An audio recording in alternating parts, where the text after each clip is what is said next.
Step into the world of Tim Burton and Danny Elfman with the San Francisco Symphony. Hear music from Beetlejuice, Batman, Edward Scissorhands, The Nightmare Before Christmas, and more. Performed live by the San Francisco Symphony with stunning visuals. Plus, a special live performance by Danny Elfman himself, November 13th and 14th at Davies Symphony Hall. Don't miss Danny Elfman's music from the films of Tim Burton, November 13th and 14th only. Tickets at sfsymphony.org.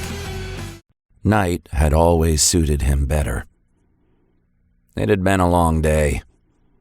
It had been a long week. It had been a long year. It had been a long life. During the day, disappointment and heartbreak seemed distant for Simon. But when the sun went down and black colored the sky, Simon was able to trick himself into believing that tomorrow would be better. But it never was. Simon Silas was 35, but looked older. Much older. He had recently shaved his head in an effort to appear cooler, stronger, younger. Yet all it did was make the odd shape of his skull more apparent. It seemed to be rectangular at the top, which people found off-putting. Simon was so excited to shed his comb-over, his receding hairline, his stringy hair that felt colored in dust. Now he had to wear a baseball cap, which did not fit. There was no baseball cap that fit precisely. It was either a little too big or a little too small. The Albuquerque Isotopes were a local minor league baseball team that Simon followed. It was the closest thing he had to a passion. It started nearly 20 years ago, when he got a job as a janitor at their tiny ballpark. Minimal interaction with other people and the chance to catch a ball game here and there. For Simon, it was ideal. The physical demands were pretty light, which Simon enjoyed because he had trouble breathing from even the slightest attempt at exercise. He would wheeze as phlegm flared up in his nostrils and dripped down to his saggy throat. Simon was allergic to a variety of foods and spices. Most days out of the week he was dealing with some sort of skin irritation. For all of those reasons and a plethora of more, finding love was a pipe dream.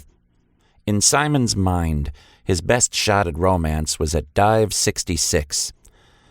The name said it all, a dive bar located at the edge of town that felt more like a hallway with bad lighting.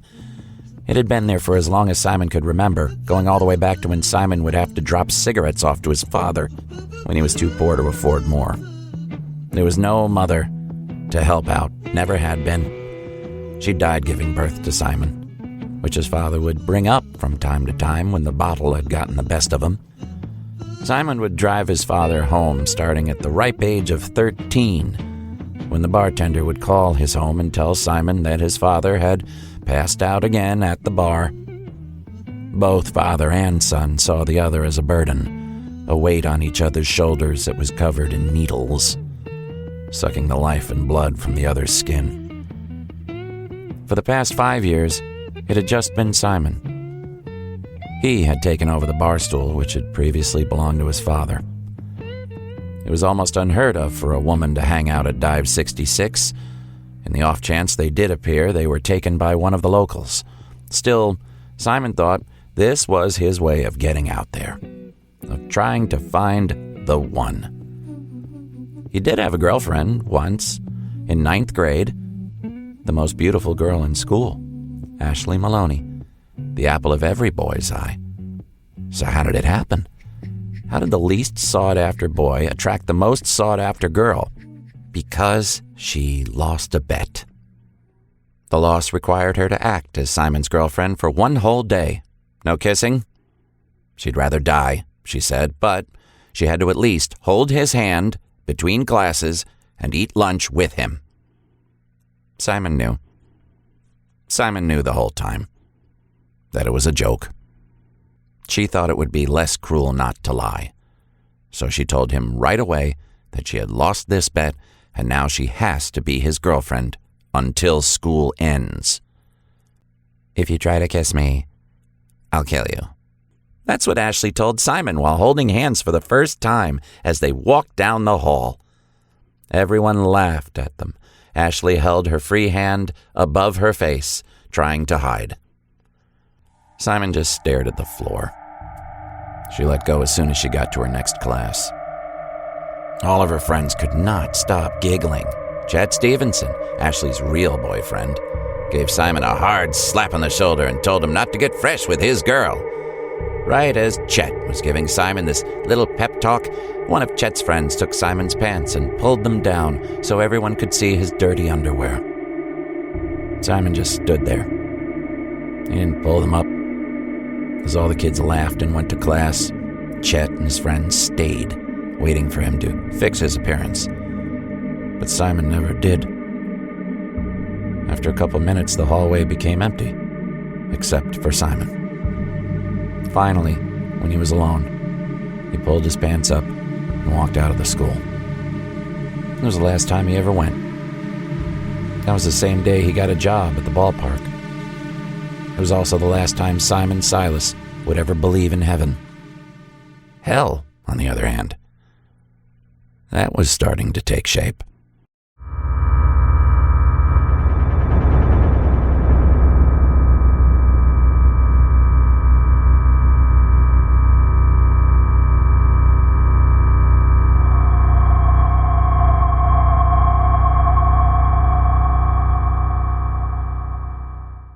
Empty and dark. That was the vibe of Dive 66 tonight, the same as it was for most nights. Simon had his usual stool at the end of the bar, furthest away from the front door, next to the jukebox. His drink of choice was 66 on tap.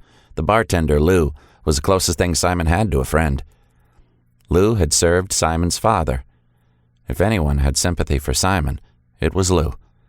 Lou had been telling Simon for years that he should move somewhere, start over, clean slate. Simon would nod and tell him he would, even though both of them knew that would never happen. But it was a nice conversation, something that both of them could use more of in their dry lives. "We lost a bet." Simon froze when he heard it. That voice. It couldn't be, could it? Simon looked over towards the other end of the bar, past the long line of empty soul bowling balls known as regulars. Sitting at the stool by the front window was Ashley Maloney. Simon hadn't seen her in almost 20 years, but she hadn't aged at all. The light inside her had not dimmed. Even her friend Casey seemed to shine just as bright now as she had 2 decades ago. Lou saw the look in Simon's eye, a look he had never seen before. "You know them?" Simon turned to Lou and said, "You see them too?" They both turned to Ashley and Casey, trying to keep the nearest patron away. Nobody could resist staring. It was as if someone had drawn a painting that used a new color, something so vibrant that it filled your soul. That was what it felt like to look at Ashley Maloney. "Simon," Lou said, "life's too short. Go buy them a drink." Simon couldn't believe it as it was happening. He was standing up and walking over to them. What would he say? It didn't matter. His legs had to get him there first. Everything felt as if it was moving in slow motion. Once Simon finally got to the other end of the bar, him and Ashley locked eyes. He opened his mouth, and then he felt a hand on his shoulder. "Ghost?" Chet Stevenson. He slid in front of Ashley, with a grin the size of New Mexico. "No way," Chet said. "I thought you were dead." Chet started laughing as he pointed. "Ash, it's Simon freaking Silas. He's alive. You remember that time you had to hold his hand?" "No," Ashley said. "I don't remember. Can we go now?" Chet and Ashley were speaking loud enough for everyone to hear, even Lou, from the other end of the bar. Simon was no longer in the bar. He was in that hallway with his pants down. "No way!" Chet exclaimed. "Simon Silas is alive! We gotta buy the ghost a drink." Chet smacked Simon on his back hard and then stumbled over towards the bar, waving to get Lou's attention. Simon's legs turned to water. His heart, what remained of it, felt like it was going to crawl out of his chest. Simon turned around and walked outside. The cool air hit him like a tidal wave. He grabbed his chest and then fell back against the bar, sliding down onto the ground. He wanted to get up, desperately wanted to get up and run away, run as fast as he could. It would be only a minute until Chet found him, and the past suffocated him, but he couldn't. He couldn't move. The shame of his life was strangling him, so he just sat there, on the ground, waiting for it to get worse. A position he knew well. And then another voice spoke. Light? It was a new voice, smooth and cool. Simon looked up. The man was wearing a black jean jacket that matched his pants. A white t-shirt floated underneath. His boots were old but sturdy. The blonde hair was a lighthouse at the edge of an ocean. He smiled. "What?" Simon asked. A light. The man said, while putting a cigarette into his mouth. Do you have it? Simon just shook his head. That was all he could do at the moment. The man extended his hand. Lee, he said. Simon, he responded, taking his hand as he let his body be pulled upright. What do you say, Simon? Simon could feel his legs again. You look thirsty, Lee said as he walked away. Simon hadn't even noticed it yet. The car. 1985 red Toyota MR2. Compact mid-engine sports car, rear drive layout. Sharp, angular styling with pop-up headlights. Nimble and lightweight. Simon knew it well, because it was the exact car that he had been saving up to buy. It was known by car enthusiasts as the poor man's Ferrari for its sporty proportions and playful drive. Lee popped the trunk. Take your pick, Simon. It was glowing. A full bar inside the trunk of his dream car. Simon couldn't believe his eyes. He had never seen such a collection of upscale liquor before. These were the kinds of things he'd only see in movies. What James Bond might order right before he fights the big bad. Wow, Simon said. Which one can I pick? What's mine is yours, Simon. Live a little. Lee was sitting on the edge of his trunk as Simon scanned the options. A flicker of a lighter sparked the air. Lee took a drag. The way he inhaled, he could feel the smoke slithering through his veins like a cool breeze on the lip of a beach. Thought you didn't have a lighter, Simon said. Lee smiled and rolled the black and orange lighter between his fingers. Sometimes you just gotta check your other pocket. Simon watched the smoke sail into the black air. It seemed to expand as it floated. So, Lee said. What's your poison? Simon took another glance. He reached down, picked up a bottle. The red inside felt alive. Good choice, Lee told him. That's her favorite, too. Her? Who? Lee lowered the trunk. Smoking a cigarette while leaning against the passenger side door was a woman. She made the extraordinary look ordinary. Stone-cold stunner is how Lou might have described her. Tall, with a tight red dress that was too low and too high at the same time. She had long black hair that seemed to dance along the edge of her back. Best of all, she was smiling at Simon. He didn't know he had dropped it until he heard it smash against the ground. "Oh no!" Simon screamed, falling to his knees. He tried to pick up the glass. I'm so sorry." Leave it, Lee told him. It's just a bottle, Simon. "I'm so sorry. I'm so sorry. I'm such an idiot." Lee cut him off. Simon, that is Lily. Lily, this is Simon. She didn't speak. She didn't have to as far as Simon was concerned. Her existing was enough. "Hi," Simon said. His kneecaps and hands were now covered in something red. Lily smiled and waved at Simon. "Never seen you two here before," Simon said. There's a first time for everything, Lee told him. "Can I buy you a drink to make up for dropping your bottle?" Lee smiled as he dropped his cigarette, smushing it into the pavement. Tell you what, Simon. Me and Lily are gonna get out of here in a minute.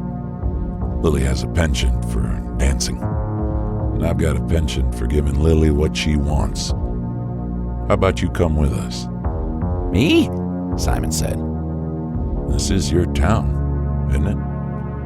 Who better to show us the ropes than the man who made the rope?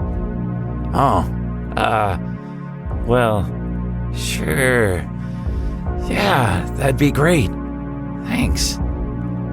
You just made Lily a very happy lady, Simon. Before we blast off, can you do one thing for me? Sure, Simon said. How can I help? Lee reached down into his trunk and took out a little bottle, the size of his thumb. It was gold. He walked with it, turned over his palm to give Simon a better look. That guy in there, the fellow who seemed to get a real kick out of watching you suffer, what's his name? Simon took a second before he said the name. Chet. Chet. Lee said, looking at Lily, who reciprocated the look. That knowing look. Simon, I'd like you to put a pinch of this into Chet's drink. You think you could do that for me and Lily? What's in it? Simon asked. I won't lie to you, Simon. It's not good. But then again, neither is Chet. Simon? Lily spoke. They turned to look at her as she said it. This world doesn't belong to them. It belongs to us. Simon stared down at the tiny golden bottle until Lee spoke again. What do you say, Simon?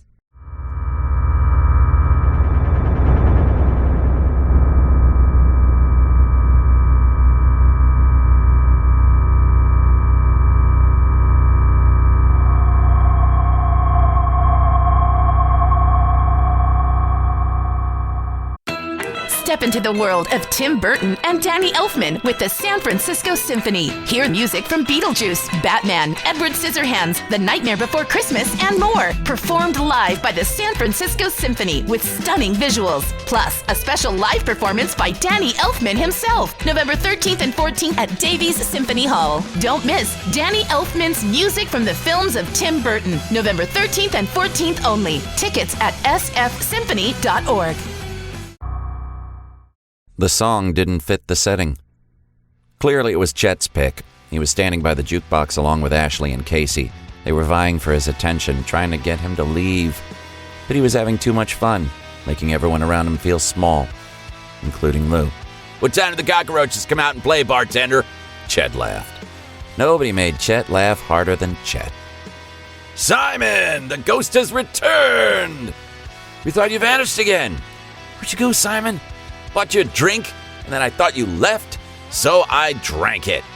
That means you owe me a drink. Chet was swaying as he wrapped his arm around Simon's shoulders. Would you like a drink, Chet? Yes, Ghost, I would. Simon walked over to the bar. Lou was watching the whole thing.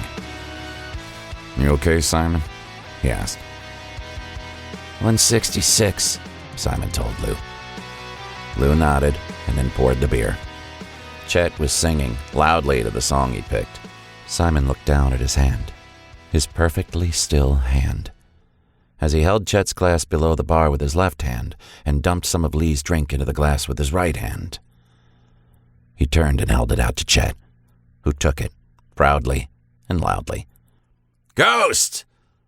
You remember when we pantsed you and everyone could see your dirty undies?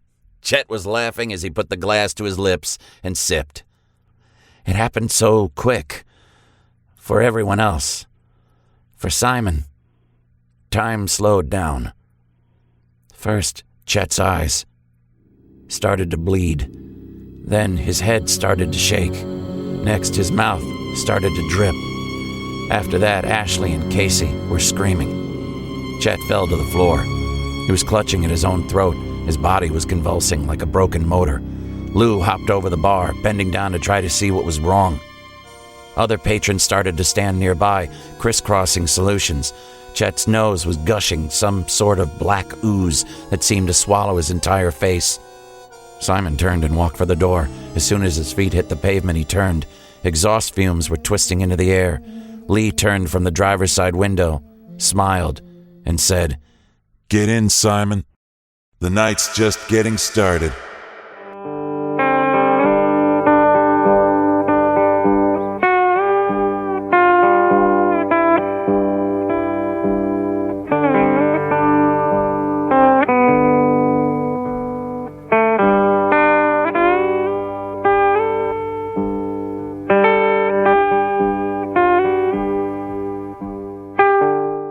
The road felt endless.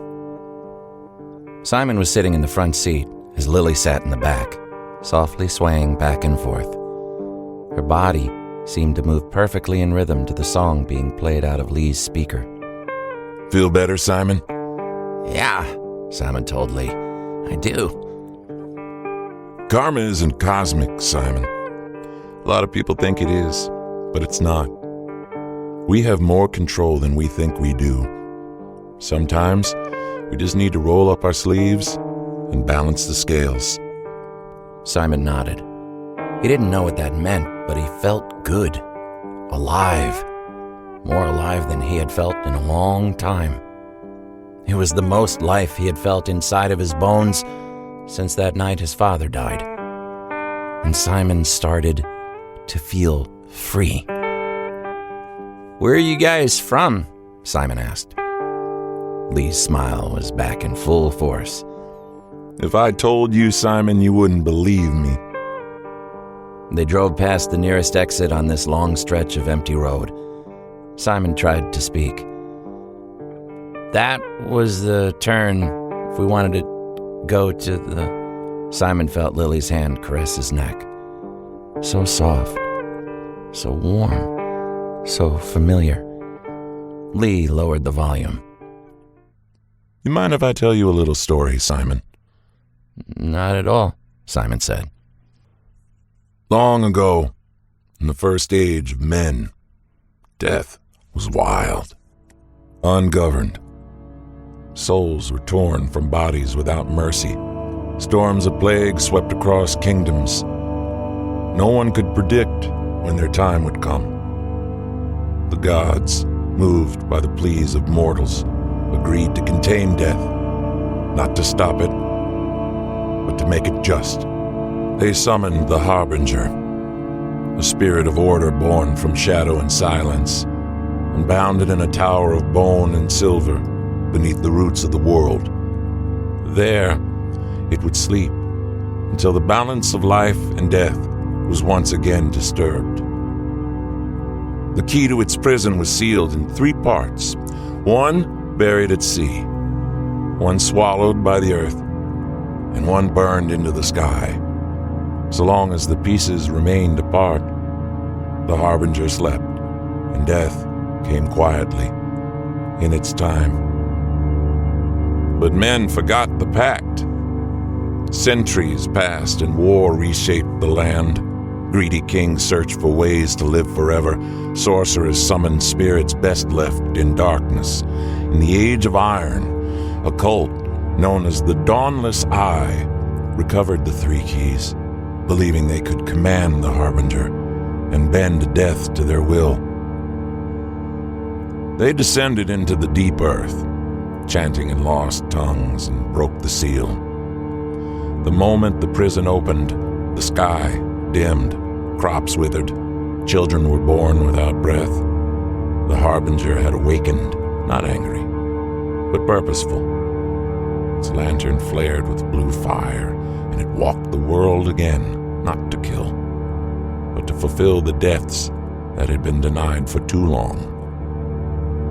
Every immortal who had cheated death crumbled into dust. Every man who had avoided fate by cruel means met their reckoning. And so, balance returned, but at a cost. The Harbinger was once bound. It can be bound again, but be warned, if ever we try to silence death completely, it will return not as a watcher, but as a judge. Lee lit a fresh cigarette. The car seemed to glide even without Lee's hand as a guide.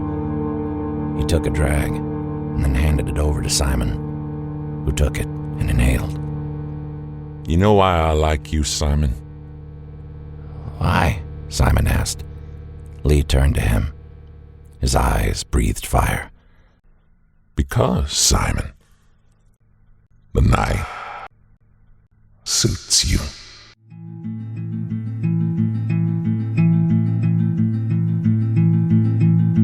When the night calls me close, I feel the shadows creep. I listen for the ghost that whispers secrets deep. With every step I take, the silence weighs a tame. Oh, darling, can you hear the echoes of our fear, the echoes of our fear? I've learned to trace the stars that guide me through the pain. I've written every scar. In the dark I'll remain. All's whispers call my name. The echoes of our fear, the echoes of our fear.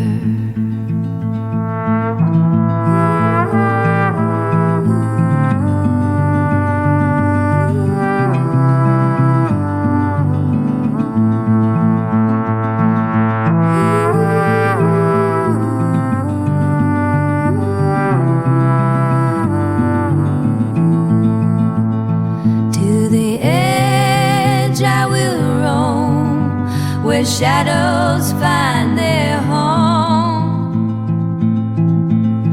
In the night I belong. In this dance I am strong. Oh, darling, can you hear the echoes of our fear, echoes of our fear?